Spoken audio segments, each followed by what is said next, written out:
जय हिंद दोस्तों आज हम यमुना एक्सप्रेस हाईवे पे एक लोकेशन पे आए हैं, स्टारलिंग वैदिक विलेज।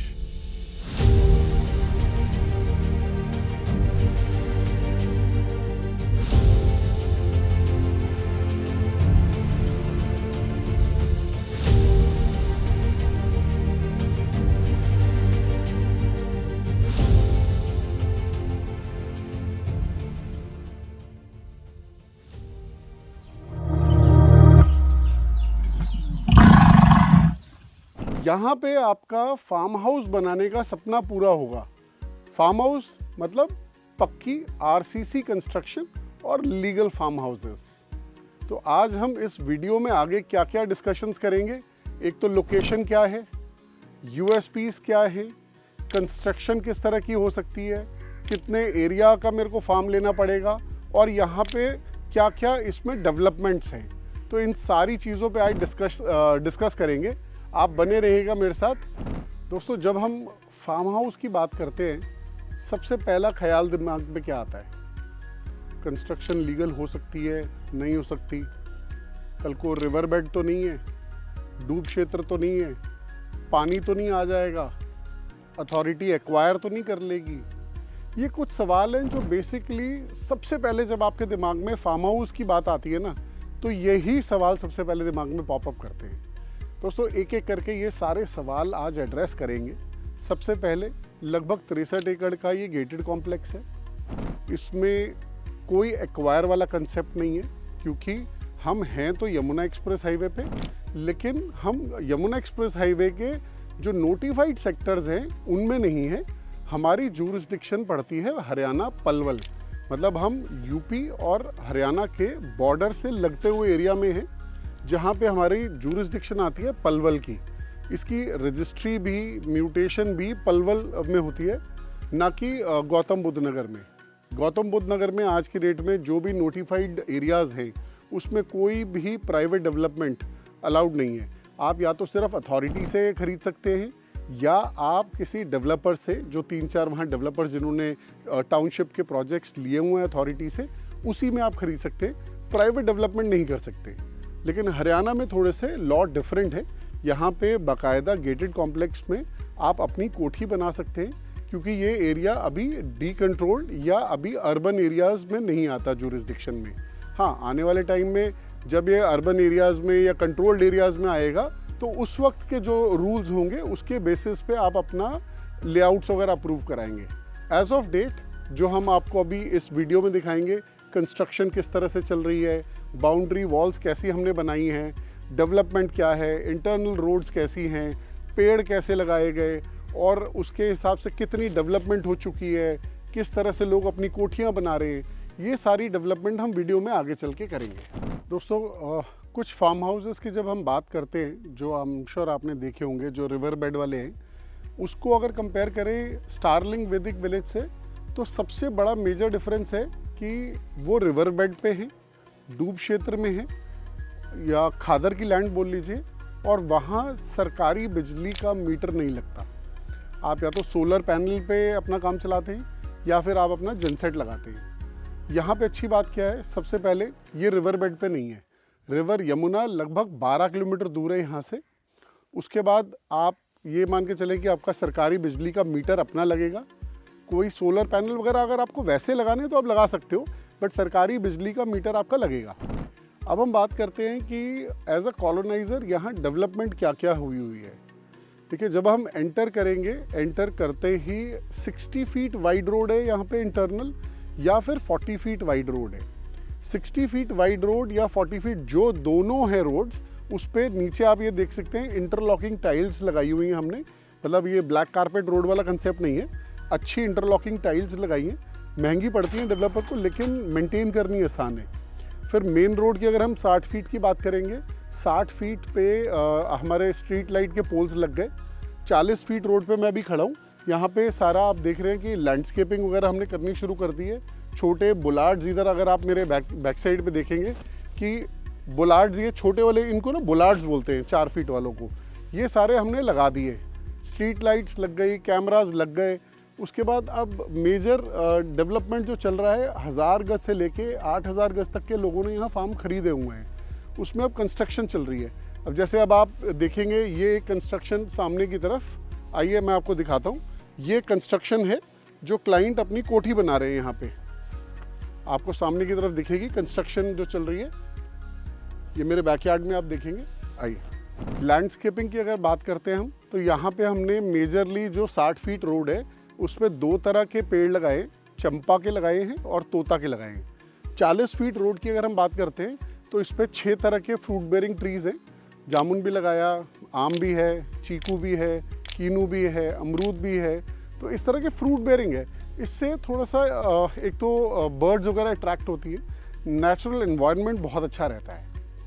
अब डिजिटल कैमरास भी हमने यहाँ पे इंस्टॉल कर दिए कि अगर ऑफ एंड ऑन कोई गाड़ियाँ आती हैं, क्या मूवमेंट है, थोड़ा सा सिक्योरिटी को एनहांस करने के लिए डिजिटल और मोशन सेंसर वाले हमने कैमरा लगा दिए। अब बात आती है कि आप अपनी कोठी बनाइए, तो हम तो उस दौर से पिछले 1.5 साल से, मैं अभी आपको वीडियो में आगे चल के फ़ोटोज़ दिखाऊंगा, लास्ट ईयर 2022 में जब ये प्रोजेक्ट शुरू हुआ था तब के स्टेज में था, और आज हम 2023 दिसंबर के महीने में प्रोजेक्ट को अगर कंपेयर करेंगे तो जो डेवलपमेंट हो गई, जैसे कि ये बाउंड्री वॉल, बड़ी खूबसूरत बाउंड्री वॉल बनाई। नॉर्मली अगर आप रिवर बेड वाले फार्म्स में जाते हो तो आपको उसमें बाउंड्री वॉल जाफरी दिखती है, किसी ने मुर्गा जाली लगाई है, किसी ने खाली लैंडस्केपिंग कर दी। तो बड़ा एक एस्थेटिक लुक देने के लिए एक अच्छी पहाड़ी पत्थर वाली बाउंड्री वॉल बनाई है, जिससे कि एक सारे एक समान लगे फार्म्स और एक अच्छी फील आती है। तो उस लोकेशन की अगर हम बात करते हैं तो यमुना एक्सप्रेस हाईवे जब आप शुरू करते हैं 0 किलोमीटर से, 0 पॉइंट से, वहाँ से लगभग 26 किलोमीटर आप आएंगे तो राइट हैंड साइड पे ATS का प्रोजेक्ट आता है एल्योर। वो क्रॉस करने के 2-3 किलोमीटर बाद हम लोग राइट हैंड साइड पे ही हैं। अब यहाँ की खास बात क्या है, क्योंकि हम हरियाणा पलवल में हैं तो हमारे सामने जो यूपी के येडा के नोटिफाइड सेक्टर्स हैं उसमें से 2 बहुत इंपॉर्टेंट सेक्टर्स हैं। एक है 22F और दूसरा है 23C। अब मैं 22F की अगर बात करूं तो 22F आने वाले टाइम में ओलंपिक विलेज के नाम से जाना जाएगा। कुछ टाइम पहले पेपर में एक आर्टिकल था कि 2036 के लिए हो सकता है इंडिया बिड करे ओलंपिक्स के लिए। तो यहीं पे आपको स्टेडियम्स देखने को मिलेंगे जो कि यहाँ से लगभग आधा किलोमीटर दूर है। दूसरे सेक्टर की बात करूँ मैं तो 23C अगर आप यमुना अथॉरिटी के मास्टर प्लान में देखेंगे तो उसमें ये ट्रांसपोर्ट हब के तौर पे है कि ISBT भी हो सकता है आने वाले टाइम का यमुना एक्सप्रेस हाईवे पे आए, तो 23C में आएगा। हम उसके ठीक पीछे हैं। अब इसमें एक सेक्टर है 22E। 22E बेसिकली अगर आप मास्टर प्लान में देखेंगे तो ब्लू कलर की कोडिंग है, वो इंस्टीट्यूशनल और एजुकेशनल सेक्टर है। नारसी मुंजी और JBM ग्लोबल, ये 2 यूनिवर्सिटीज़ का काम ऑलरेडी स्टार्ट हो गया है। और ये छोटी मोटी यूनिवर्सिटीज़ नहीं है, अच्छी नामी गामी यूनिवर्सिटीज़ है, बड़े स्केल पे आ रही है। और यमुना एक्सप्रेस हाईवे पे गवर्नमेंट खुद अब यूनिवर्सिटीज़ को भी प्रमोट कर रही है। अब बात करते हैं इंफ्रास्ट्रक्चर की, तो हमारे प्रोजेक्ट के पास से ही यमुना एक्सप्रेस हाईवे जो रिंग रोड बना रहा है वो होता हुआ यहाँ से जाएगा, जो लगभग JP स्पोर्ट सिटी से स्टार्ट होता हुआ, फिर पीछे सेक्टर 24 पतंजलि, वहाँ से होता हुआ 22F से होता हुआ हमारे प्रोजेक्ट के लगभग 1 किलोमीटर दूर से होता हुआ जेवर एयरपोर्ट की तरफ जाएगा। अगर मैं यमुना एक्सप्रेस हाईवे की बात करूँ तो जो ये हम रिंग रोड का बार बार रेफरेंस ले रहे हैं, ये रिंग रोड उन लोगों को ज़्यादा काम में आएगी जिन्होंने सेक्टर 28, 29, 32, 33 में अपने इंडस्ट्रियल अलॉटमेंट्स कराई हैं। वो एक्सप्रेस हाईवे कम और ये रिंग रोड ज़्यादा यूज़ करेंगे। जैसे अब 24 सेक्टर जो है वहाँ पे पतंजलि, वहाँ पे वीवो, ये सारा डेवलपमेंट वहीं पे ही आ रहा है। उन्हीं के बाहर से रिंग रोड होती हुई यहाँ से एयरपोर्ट जा रही है। उसके बाद अब हम सेक्टर 28 की बात करते हैं। 28 सेक्टर लगभग 1000 एकड़ का सेक्टर है। इसके अंदर 10 डेटा सेंटर के भी प्लॉट्स हैं। 350 एकड़ में मेडिकल डिवाइस पार्क है। 100 एकड़ में फार्मास्यूटिकल भी लेके आ रही है गवर्नमेंट। उसके बाद इसी के साथ में लगता हुआ सेक्टर है सेक्टर 21 में फिल्म सिटी है 1000 एकड़ में, बट पहले फेज़ में लगभग 300 एकड़ डेवलप होगा।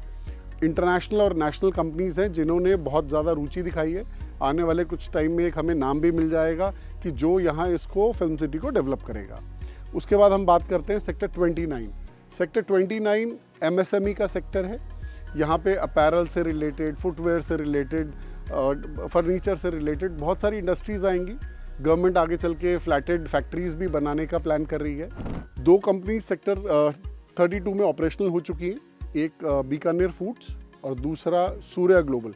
सूर्या ग्लोबल को आप प्रिया गोल्ड के नाम से ज़्यादा अच्छे से जानते हैं। फिर उसके बाद सेक्टर 32 की सामने बात करें तो वहाँ पे एवरी डेनिसन, अच्छी फॉर्च्यून 500 कंपनी है, एवरी डेनिसन ऑपरेशनल हो चुकी है। सेक्टर 33 के अंदर ट्रांसपोर्ट हब आ रहा है और उसके अलावा फिर टॉय पार्क आ रहा है। उसके बाद सेक्टर 31 में MRO आ रहा है। MRO मतलब मेंटेनेंस, रिपेयर, ओवरहॉलिंग। अच्छी इंटरनेशनल प्लेन कंपनीज़ ने जो एयरक्राफ्ट्स बनाती हैं उन्होंने इंटरेस्ट दिखाया है वहाँ पे मेंटेनेंस और रिपेयर को लेके। बहुत अच्छा एक आने वाले टाइम में रेवेन्यू जनरेट होगा। रिंग रोड के अलावा एक मेजर कनेक्टिविटी और आ रही है, वो आ रही है बल्लभगढ़ से एलिवेटेड रोड, जिसको आने वाले टाइम में आप ग्रीनफील्ड एक्सप्रेस हाईवे भी बोलेंगे। वो 31 किलोमीटर का एक्सप्रेस हाईवे है जो बल्लभगढ़ से जेवर एयरपोर्ट को कनेक्ट करेगा। ये बेसिकली इंपॉर्टेंट कनेक्टिविटी इसलिए है कि ये दोनों एयरपोर्ट्स, इंदिरा गांधी इंटरनेशनल और जेवर एयरपोर्ट को कनेक्ट करने के लिए 31 किलोमीटर का ग्रीनफील्ड एक्सप्रेस हाईवे बनाया जा रहा है। उम्मीद है कि 2024 के आखिर तक या 2025 तक में ये एक्सप्रेस हाईवे भी कनेक्ट हो जाएगा।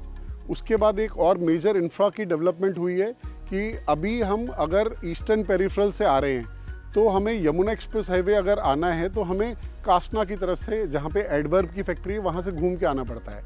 हाल फिलहाल में अभी 15 दिसंबर को इसका फाउंडेशन स्टोन सेरेमनी हो गया है, लूप बनने लग पड़ा है। अगले 16, 17, 18 महीने में लूप कनेक्ट कर देगा यमुना एक्सप्रेस हाईवे को और ईस्टर्न पेरिफेरल को।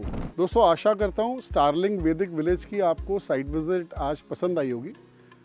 एक चीज़ और मैं आपको अपना एक छोटा सा एक्सपीरियंस शेयर करूँगा। जब 2022 में जनवरी-फरवरी में ये प्रोजेक्ट का आगाज़ हुआ था तो जिनको भी हम साइट विजिट कराते थे वो बोलते थे कि ये सरसों कब हटेगी। फिर कुछ टाइम बाद लोग आना शुरू हुए, तो जब वो सरसों हट चुकी थी तो लोगों का सवाल था कि यहाँ पे सड़क कब बनाओगे। सड़क बन गई, फिर लोग आके पूछते थे अरे बाउंड्री वॉल कब बनेगी। तो बाउंड्री वॉल वाला भी दौर हमने पार कर लिया। फिर उसके बाद जो बाद में लोग आए वो पूछते थे कि अरे यहाँ पे कंस्ट्रक्शन कब शुरू होगी। तो आप ये मानिए कि इन 16-17 महीनों में सरसों से लेके कंस्ट्रक्शन तक का मैंने सफ़र आपके साथ आज यहाँ तय किया है वीडियो में। अब आप माने कि जो लोग आज आके मेरे से साइट विजिट की बात करते हैं वो पूछते हैं यहाँ लोग कब रहने आएंगे।